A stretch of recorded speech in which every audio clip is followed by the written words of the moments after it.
It began with a simple question, one that echoes through gymnasiums and living rooms, through decades of highlight reels and faded championship banners. What makes a team truly great? Not just good, not just successful, but unforgettable. The kind of team that changes how basketball is played, how it's understood, how it's remembered. Tonight, we'll journey through the stories of those rare collections of talent and heart, those perfect storms of chemistry and circumstance that produced something extraordinary.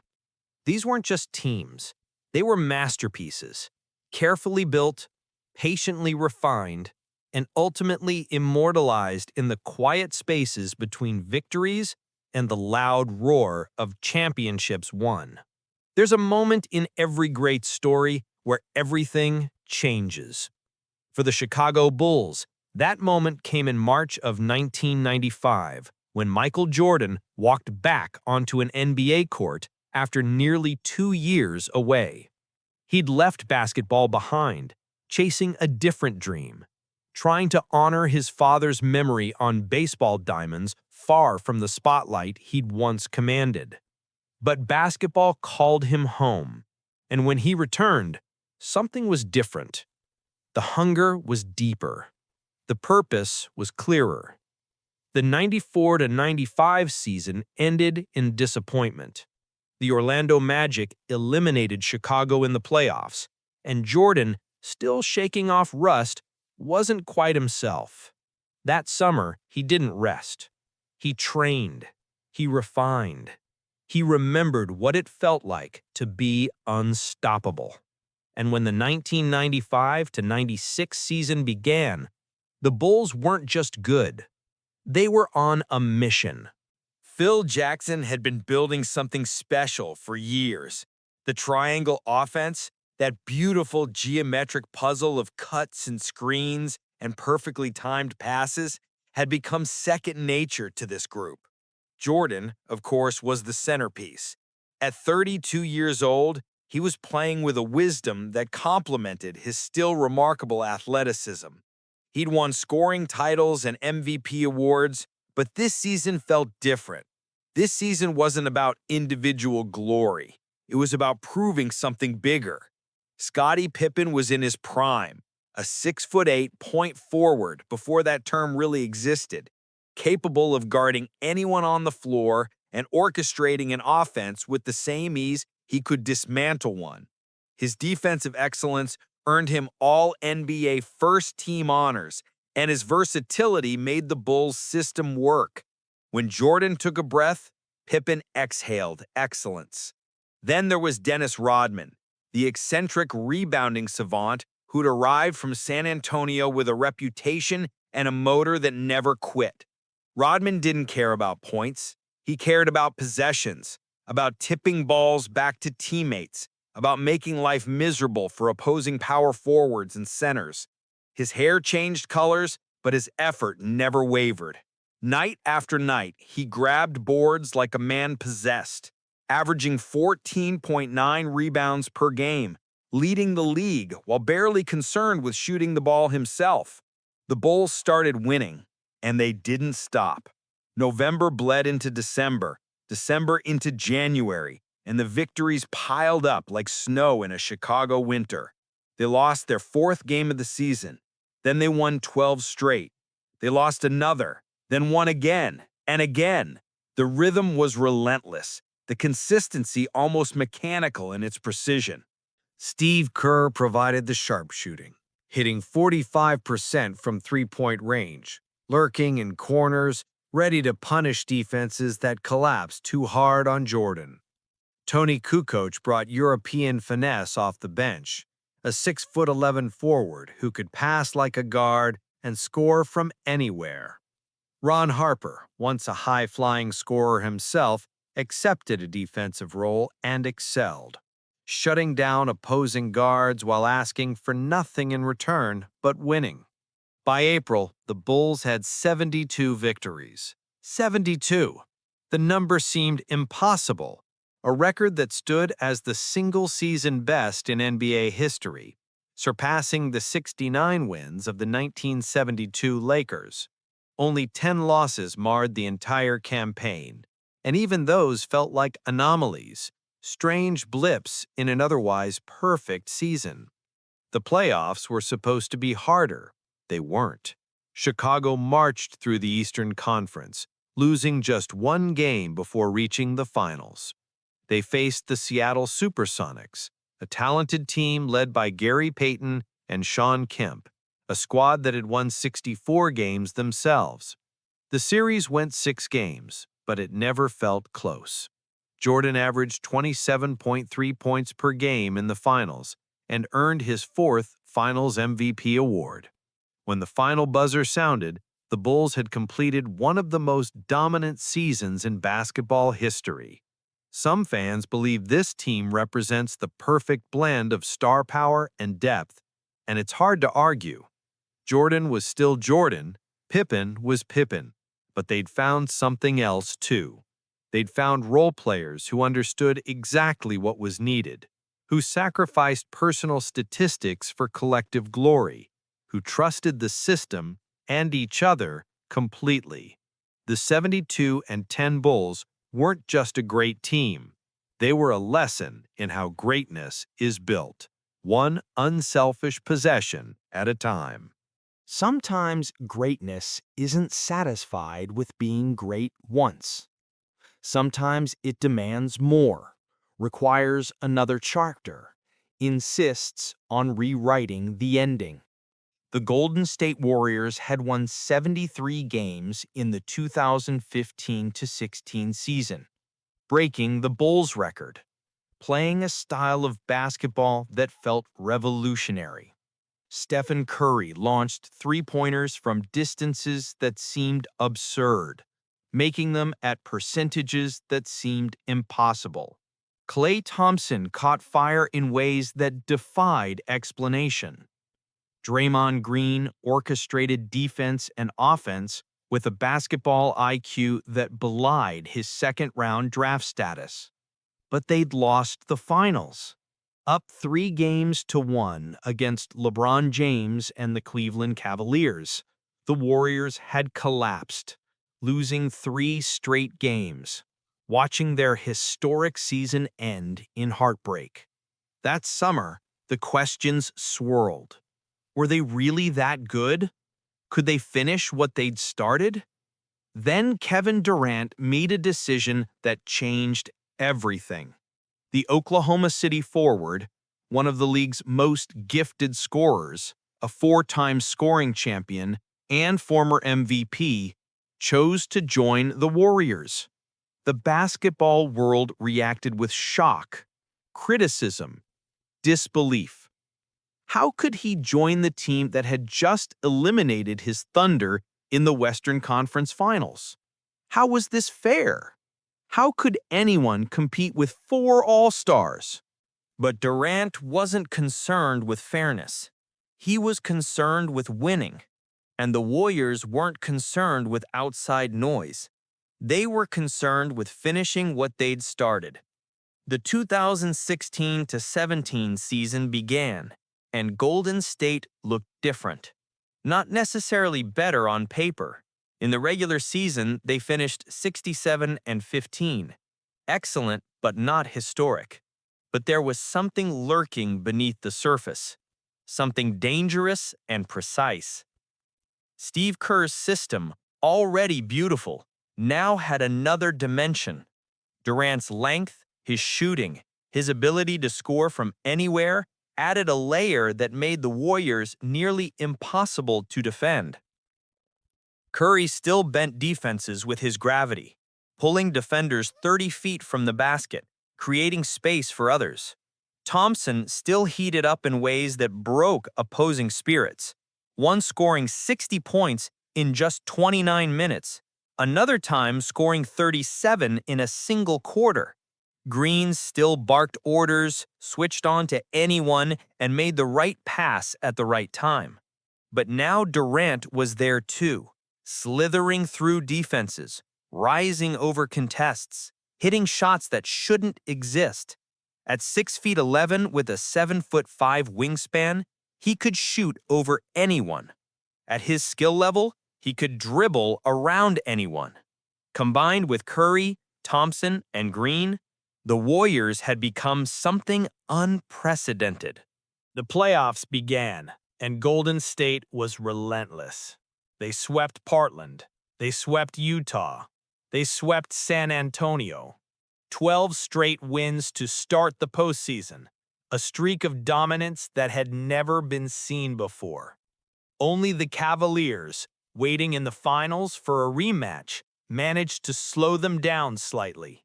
Game 1 in Oakland, the Warriors won by 22. Game 2, they won by 19. In Cleveland, they dropped Game 3, their only playoff loss of the entire postseason. Game 4, they won by 8. Game 5, back in Oakland, they closed it out, winning by 9, celebrating on their home court, completing one of the most dominant playoff runs in history. 16 wins, 1 loss. A 16-1 record that might never be matched. Durant earned Finals MVP, averaging 35.2 points per game on ridiculous efficiency, shooting 56% from the field, 47% from three. He'd silenced some critics with his play, though others would never forgive the decision. But standing there, holding that trophy, he didn't look like someone seeking approval. He looked like someone who'd achieved exactly what he'd set out to achieve. According to reports, this team's offensive rating of 115.6 set historic standards, a number that represented not just scoring, but efficiency, intelligence, beauty. They didn't just outscore opponents, they outthought them, outpaced them, overwhelmed them with talent and chemistry, and a system that made basketball look like art. The criticism never really stopped. Was it too much talent? Did Durant take the easy path? Should 4 All-Stars be allowed on one team? But greatness doesn't need permission. It doesn't apologize. It simply exists, undeniable and complete. And for one season, for that magical 16-1 playoff run, the Warriors existed on a level few teams have ever reached. Los Angeles in the 1980s was a different kind of basketball. It wasn't about grinding in the paint or slowing the game down. It was about speed, flash, creativity, joy. It was Showtime, and no one embodied that philosophy more completely than Earvin Magic Johnson. By the 1986-87 season, Magic was 27 years old, in the absolute prime of his career. A 6'9" point guard who saw the court like a chess master sees the board, several moves ahead, always knowing where everyone was, where they were going, where they should be. He didn't just pass the ball, he created art with it, threading bounce passes through impossible spaces, throwing no-look dishes that somehow found their target, orchestrating fast breaks that looked choreographed but were pure improvisation. Next to him stood Kareem Abdul-Jabbar, the legendary center who'd been dominating the league since the 1970s. At 39 years old, Kareem was supposed to be declining, supposed to be a secondary piece. But the skyhook, that unblockable signature shot, still fell through nets with mechanical precision. He averaged 17.5 points per game, still efficient, still essential, still the most unstoppable move in basketball history. James Worthy, the silky smooth forward who'd been the first pick in the 1982 draft, was now fully realized. A player whose speed and athleticism made him perfect for Showtime. He could run the floor, finish at the rim, hit mid-range jumpers, and defend multiple positions. His nickname was Big Game James, and this season would prove why. Pat Riley, The coach with slick-back hair and designer suits made a bold promise before the season began. He guaranteed a championship. Not predicted, guaranteed. The pressure that creates would crush most teams. The Lakers embraced it. They won 65 games during the regular season, losing only 17 times. The offense was spectacular, averaging 117.7 points per game, a number that reflected not just talent, but philosophy. Riley wanted his team to run, to attack, to make basketball entertaining while winning, and they did both. Byron Scott provided perimeter shooting, a deadly threat from the wing who made defenses pay for collapsing on Magic's drives. Michael Cooper, one of the best defenders of his era, won Defensive Player of the Year, shutting down opposing scorers while also contributing offensively. The Lakers had everything: speed, size, shooting, defense, leadership, experience. The playoffs were supposed to be where teams figured them out, slowed them down, made them grind. Instead, the Lakers kept dancing. They eliminated Denver in 3 games, swept the Warriors in 5, and handled the Supersonics in 4 games of the Western Conference Finals. The NBA Finals brought a matchup everyone wanted to see: the Lakers versus the Boston Celtics, the league's greatest rivalry renewed. Magic versus Larry Bird, Showtime versus Celtic Pride, Los Angeles Sunshine versus Boston Grit. The Celtics had Bird, Kevin McHale, Robert Parrish, and Danny Ainge, an incredible team in their own right, a squad that had won 67 games in the previous season. This series was supposed to be epic. It was, but not in the way Boston hoped. The Lakers won Game 1 by 8 points. They lost Game 2 by a single point. Back in Boston, they lost Game 3 by 2 points. The series was tight, every possession mattering, every mistake magnified. But the Lakers had something the Celtics didn't quite have that year. They had Magic at the absolute height of his powers, controlling tempo, making the right read every single time, never rushing, never panicking.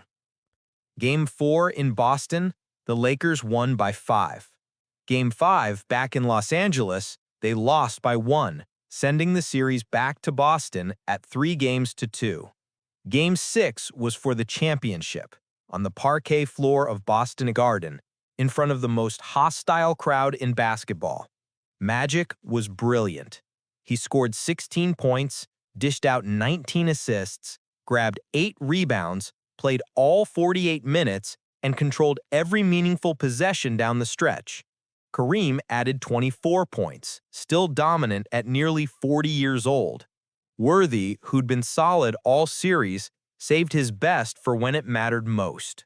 The Lakers won by 4 points, clinching the championship on Boston's home court, a feat that carried extra weight, extra meaning.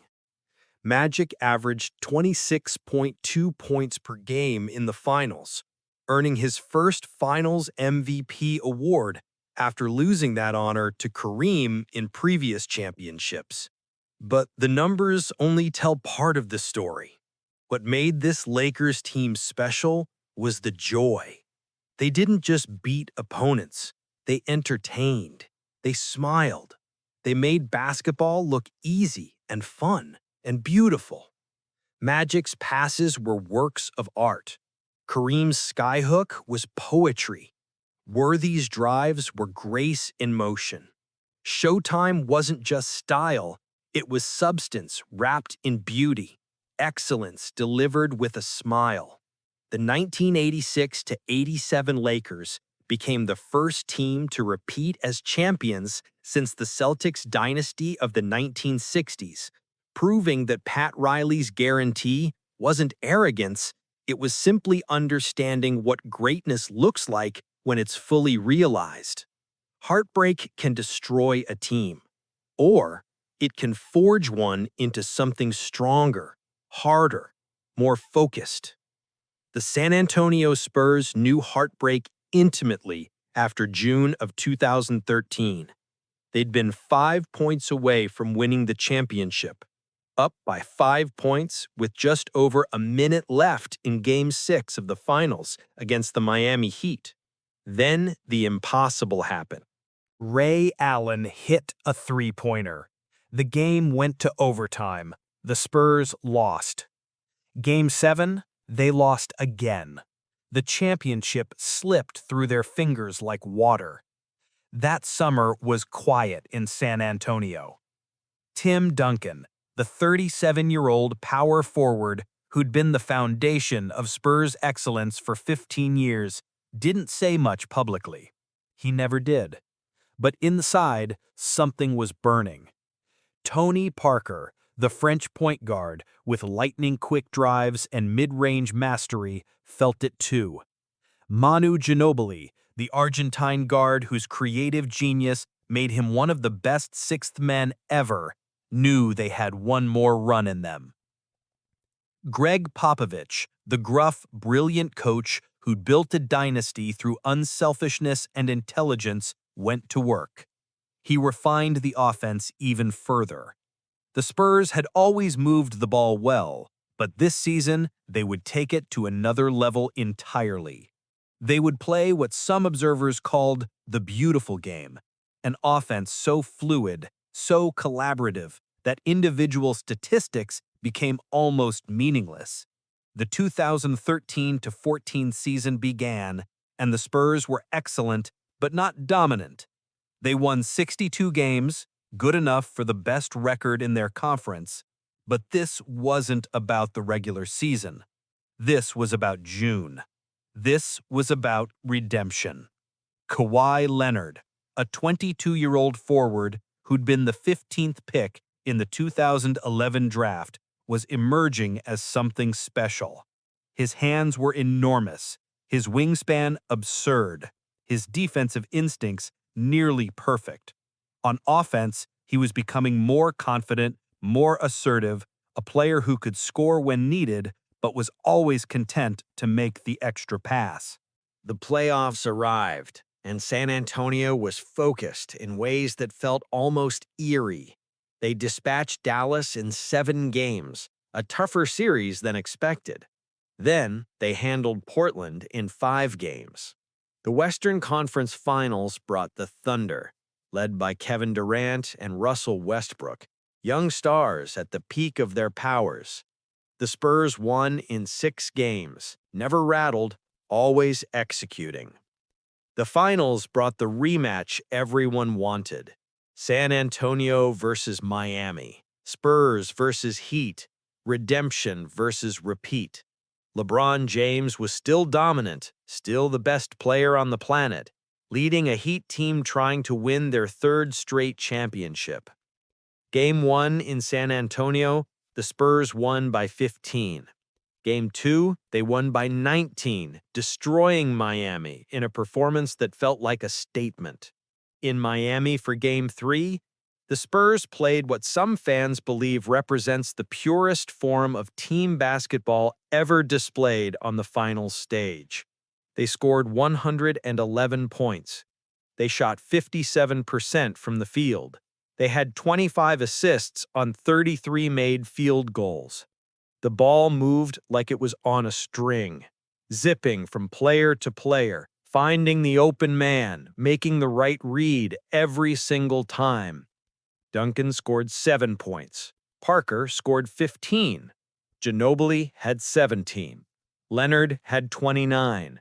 Patty Mills came off the bench and scored 14. It didn't matter who scored. Everyone contributed. The Spurs won by 19 points. Miami won Game 4, but it felt like a temporary reprieve, a dying gasp rather than a rally. Game 5, back in San Antonio, was the coronation. The Spurs led by 22 points at halftime, and the game was essentially over. They won by 17, clinching the championship at home. The confetti falling, the redemption complete. Kawhi Leonard, at just 22 years old, earned Finals MVP, averaging 17.8 points and 6.4 rebounds per game. But more importantly, guarding LeBron James with a maturity and physicality that belied his youth. According to reports, Leonard held LeBron to just 57% shooting at the rim in the series, making every basket a battle. But this wasn't really about one player. This was about a system, a philosophy, a team that had sublimated ego entirely. Duncan, one of the greatest power forwards ever, averaged 15.4 points per game in the finals and never complained. Parker averaged 18 and was happy to give the ball up if someone else was open. Ginobili, a future Hall of Famer, came off the bench and accepted it with grace. The 19 assists per game the Spurs averaged in the finals was the highest in NBA Finals history at that time. The ball movement, the cutting, the screening, the intelligence on display was breathtaking. This wasn't 5 players, this was one organism, moving together, thinking together, succeeding together. No ego, no drama, no selfishness. Just 5 players moving as one, executing a system that required total buy-in and complete trust. The Spurs had lost in heartbreak the year before, and they'd responded by becoming something greater than the sum of their parts. They'd become basketball in its purest, most beautiful form. Long before the Bulls and Warriors and Spurs, before the term dynasty became commonplace in basketball, there was an era when one team seemed unbeatable. The Boston Celtics had won 8 straight championships from 1959 to 1966, led by Bill Russell, the defensive genius and winner who'd redefined what a center could be. But in Philadelphia, something was brewing. The 76ers had a problem and a solution. The problem was that they couldn't beat Boston. The solution arrived in a trade during the summer of 1965. His name was Wilt Chamberlain, and he was the most physically dominant player basketball had ever seen. Wilt had been scoring champion after scoring champion, averaging 50.4 points per game in the 1961-62 season, a number that still seems like a typo. He'd scored 100 points in a single game. He'd grabbed 55 rebounds in another. He was unstoppable, unguardable, otherworldly in his athleticism and size. But he'd only won one championship back in 1967 with the Warriors. The 76ers built around him carefully. Hal Greer was a 6-time All-Star guard, a deadly mid-range shooter who could score 20 points per game in his sleep. Chet Walker was a smooth forward who could create his own shot. Billy Cunningham, the Kangaroo Kid, provided energy and rebounding and hustle. Luke Jackson and Wally Jones rounded out a roster that had everything except the ultimate success. Alex Hannum, who'd coached Wilt during his championship season in San Francisco, was hired to lead the team. Hannum understood something crucial. Wilt didn't need to score 50 points a game for this team to win. He needed to dominate in other ways, to rebound, to defend, to facilitate, to become a more complete player within a more complete system. The 1966-67 season began, and the 76ers were spectacular. They won game after game, Wilt controlling the paint, Greer scoring from mid-range, Walker and Cunningham providing versatility. By the end of the season, Philadelphia had won 68 games, losing only 13 times. In that era, when the schedule was shorter, that winning percentage was unprecedented. They'd shattered records, dominated the league, made Boston's 8-year reign look vulnerable for the first time. Wilt's statistics were remarkable in their balance.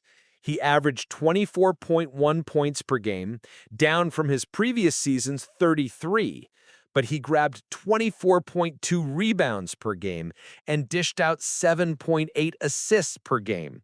That assist number was extraordinary for a center, proof that Wilt had evolved, had become a passer, a facilitator, a player who understood that greatness sometimes means making others better.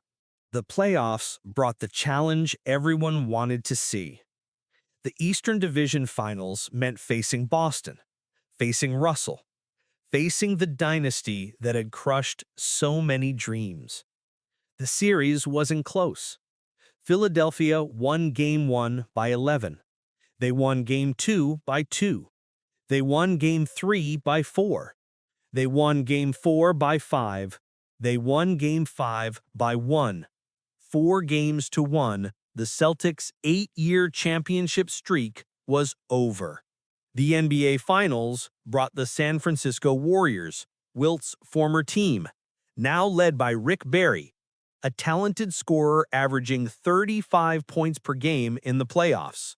The series went 6 games, but Philadelphia was always in control. They won Games 1, 3, 4, and 6, clinching the championship at home, finally giving Wilt the supporting cast and system he needed to reach the mountaintop again.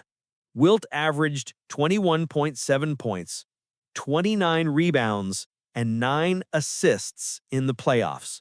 The rebounding number seems impossible even now. 29 rebounds per game, controlling every miss, every loose ball, every possession.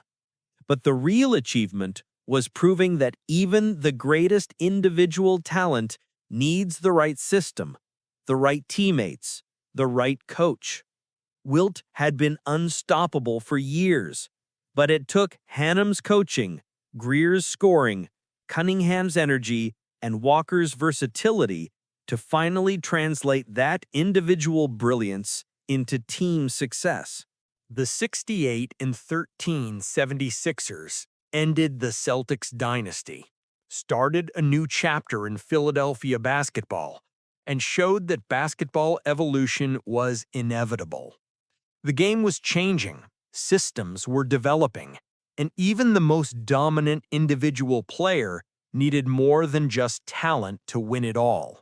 Dominance in basketball usually means winning a lot of games, maybe dropping 10 or 12 across an entire season. Dominance in the playoffs usually means maybe losing 3 or 4 games on the way to a championship. But true, historic dominance, the kind that makes people shake their heads in disbelief, that's rarer. That's special. The 2000 to 2001 Los Angeles Lakers achieved that kind of dominance. Not in the regular season where they won 56 games.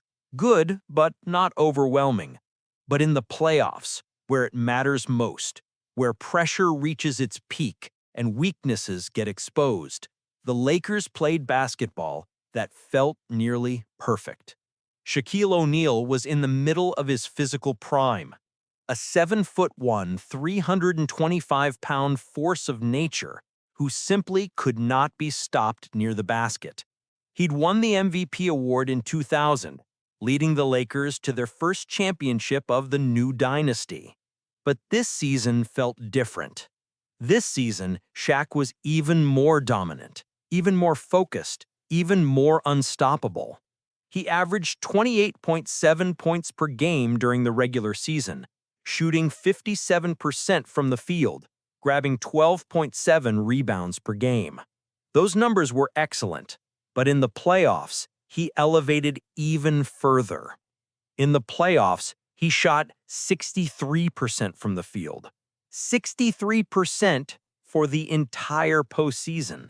Next to Shaq stood Kobe Bryant, the 22-year-old shooting guard who was emerging from talented youngster into legitimate superstar. Kobe had been good in previous seasons, but this year, something clicked.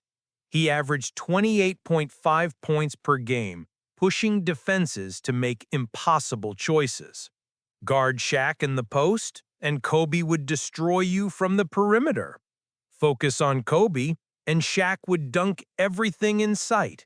Phil Jackson, fresh off winning championships with the Bulls, had brought the triangle offense to Los Angeles. It fit perfectly.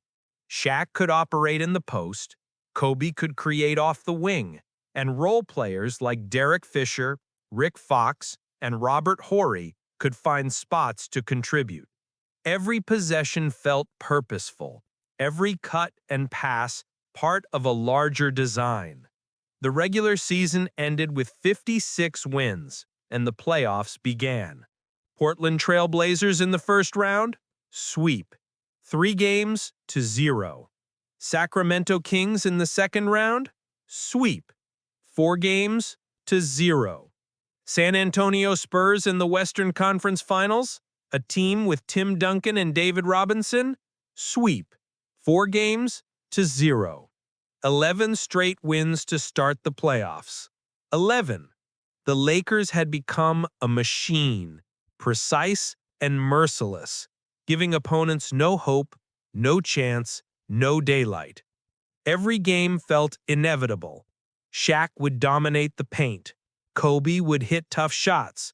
The role players would execute. The Lakers would win.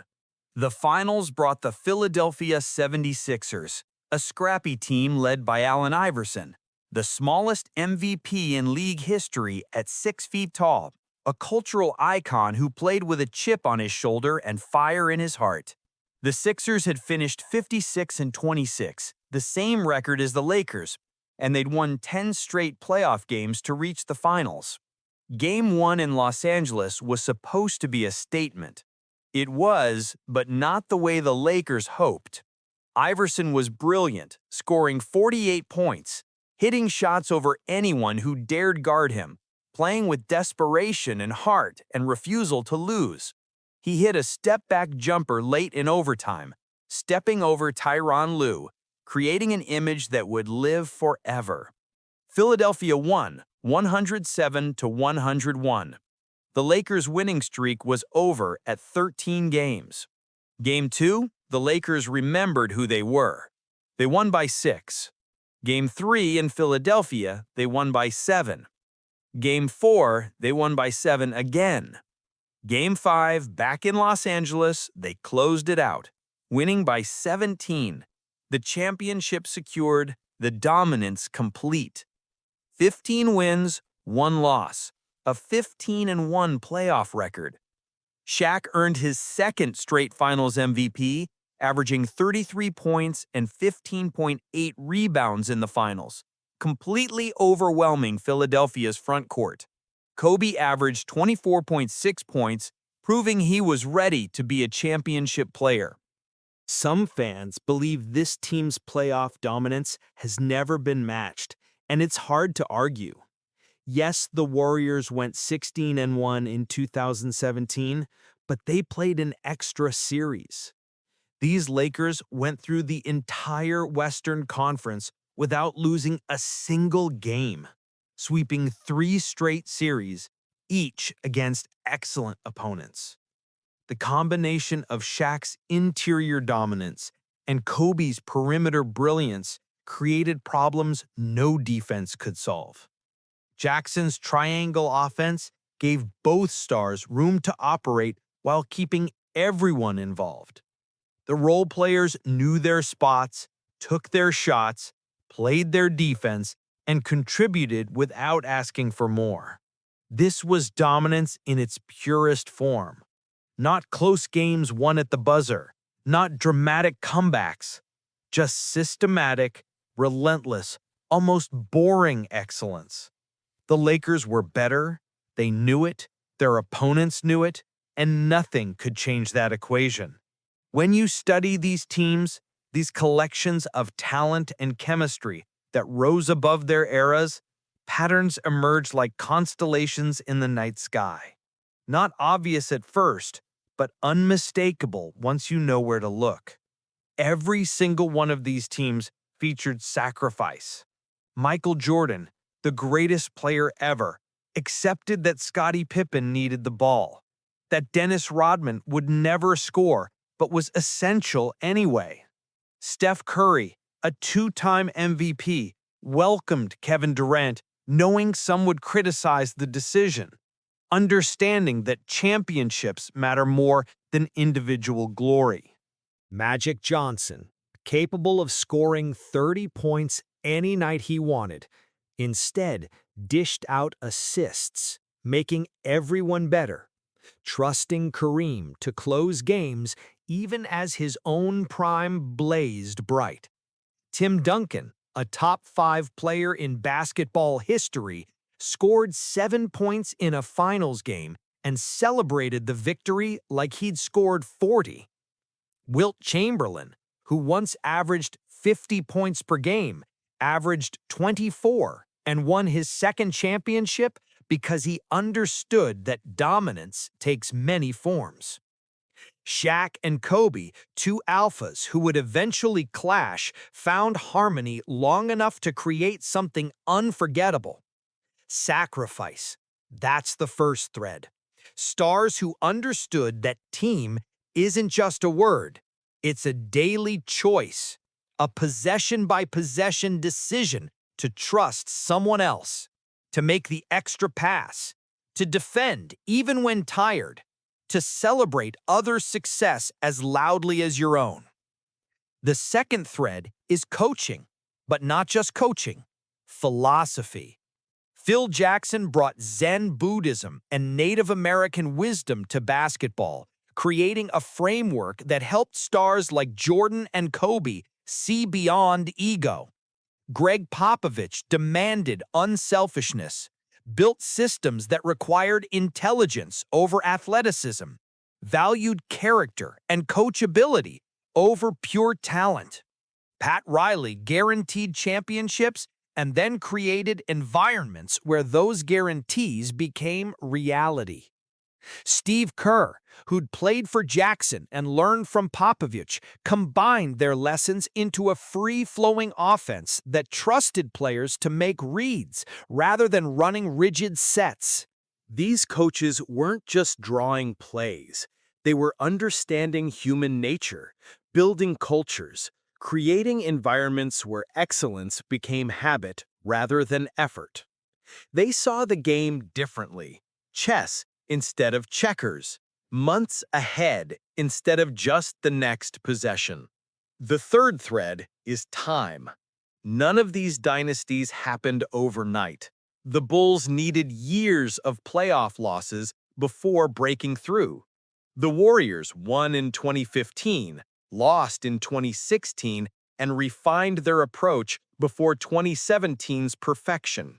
The Spurs lost in devastating fashion in 2013 and used that pain as fuel for 2014's redemption.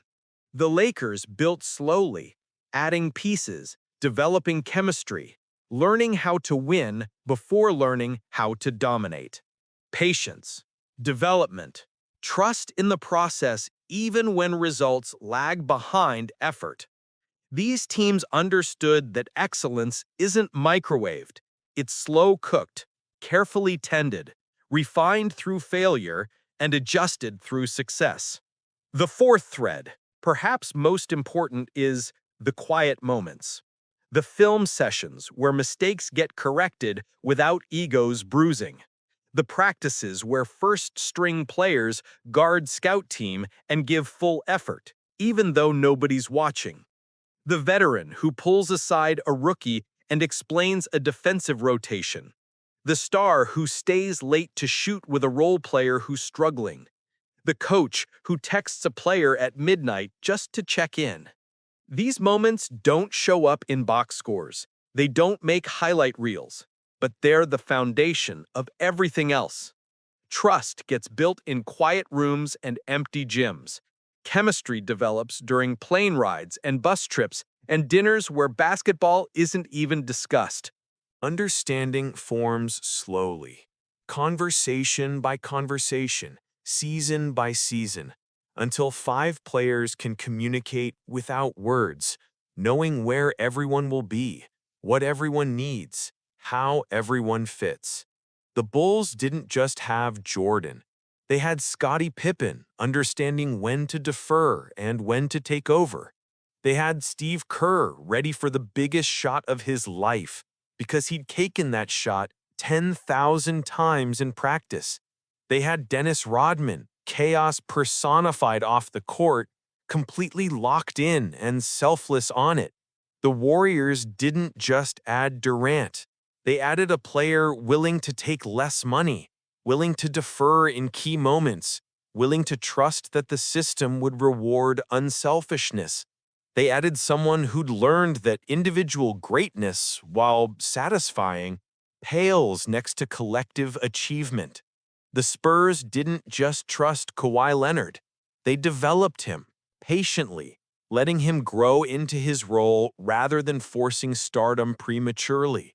They created an environment where mistakes were learning opportunities, where young players felt safe taking risks, where success was measured in finals trophies, not all-star selections.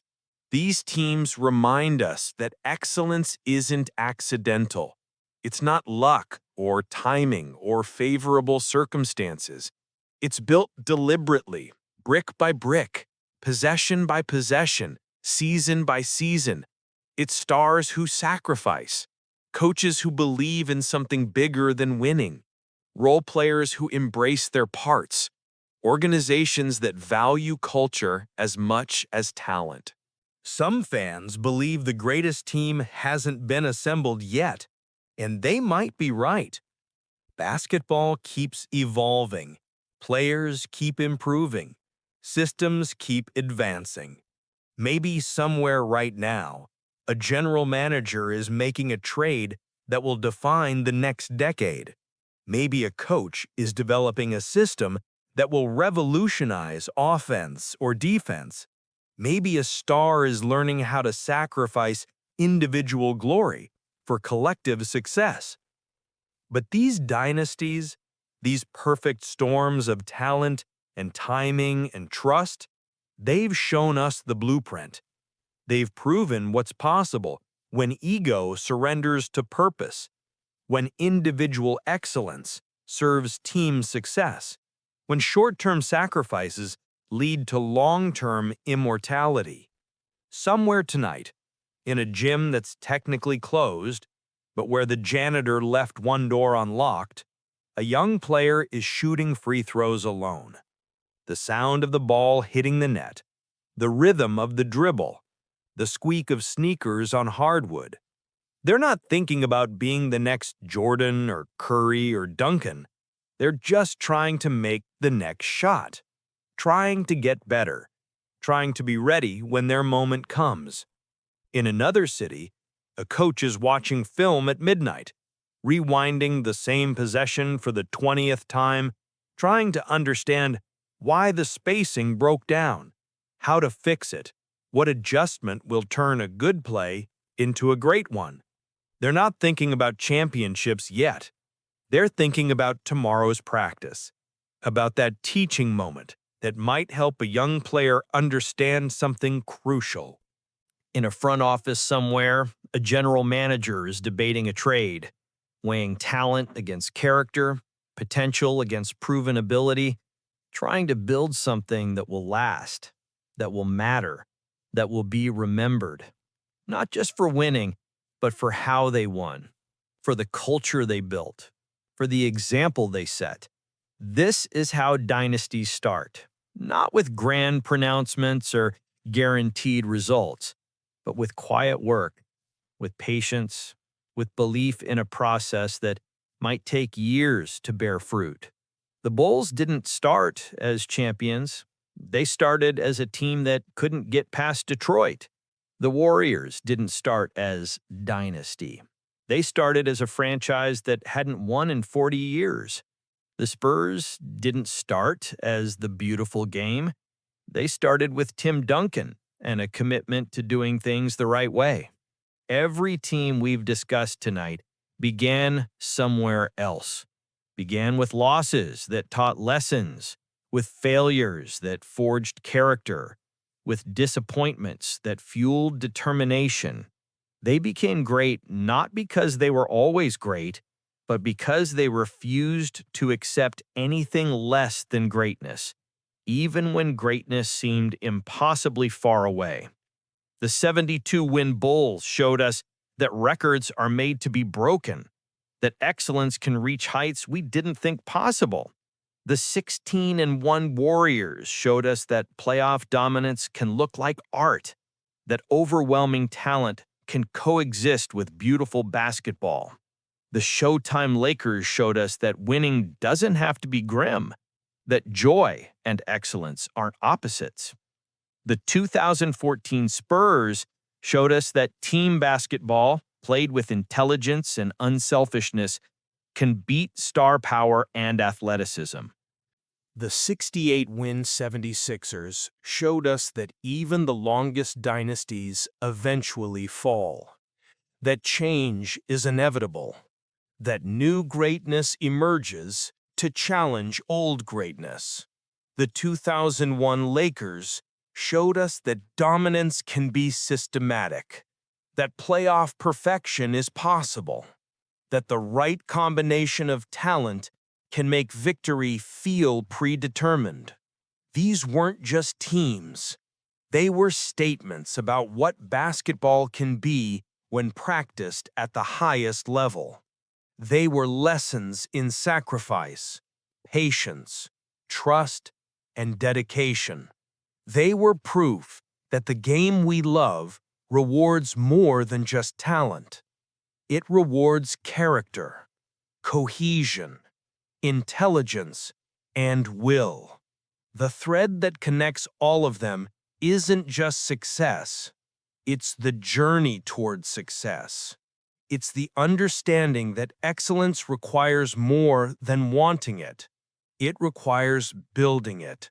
Day after day, practice after practice, possession after possession. It requires stars who understand that being the best player sometimes means letting someone else take the shot. Coaches who understand that systems serve players, not the other way around. Role players who embrace their importance even when the spotlight shines elsewhere. These dynasties prove that basketball, at its best, is more than a game. It's a test of character, a measure of commitment, a platform for demonstrating what humans can achieve when they sublimate individual desires for collective goals. Somewhere tonight, the next dynasty is being built. Maybe they don't know it yet. Maybe they're still learning, still developing, still figuring out how to win. But if they study these teams, if they understand what made these groups special, they'll know what's required. Sacrifice, patience, trust, intelligence, will. The willingness to be great, not just individually, but together. The Bulls aren't just remembered for 72 wins. They're remembered for how Jordan made Pippen better, how Rodman sacrificed statistics for victories, how role players knew their worth even without recognition. The Warriors aren't just remembered for 16-1. They're remembered for how 4 All-Stars shared the ball, how Durant fit into a system rather than demanding it bend to him, how unselfishness created unstoppable offense. These teams live forever not because they won, but because of how they won, because they showed us what basketball looks like when practiced with purpose, played with intelligence, and pursued with passion that transcends personal glory. And now, as this story ends, as your mind drifts towards sleep, carry these lessons with you. Greatness isn't built alone. Excellence requires sacrifice. Championship cultures start with small decisions, repeated consistently, until they become habits, until habits become identity, until identity becomes destiny. The greatest teams ever built weren't born great. They became great, piece by piece, possession by possession, season by season. And in that becoming, they taught us everything we need to know about building something that lasts, something that matters, something that even decades later still inspires. Rest now. Dream of fast breaks and perfect passes, of championships won and dynasties built. Dream of excellence pursued patiently and greatness achieved together. Dream of the next team that will join this pantheon, that will show us something new, something beautiful, something that reminds us why we fell in love with basketball in the first place. The game continues. The pursuit of excellence never ends. And somewhere tonight, someone is building the next dynasty, one quiet moment at a time.